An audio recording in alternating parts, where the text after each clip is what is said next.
Howdy, want to get right into it. This is the way you get monetized on YouTube. Is basically there's a threshold of 1,000 subscribers and you have to have 4,000 watch hours.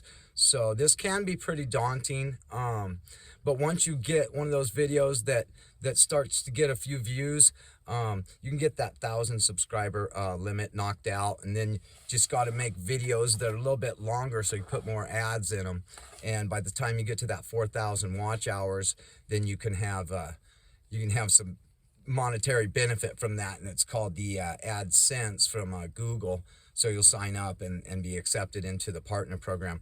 I'll tell you what, though, there is another way to do it. And the link is in the description, so check that out. It's called getting instantly monetized on YouTube.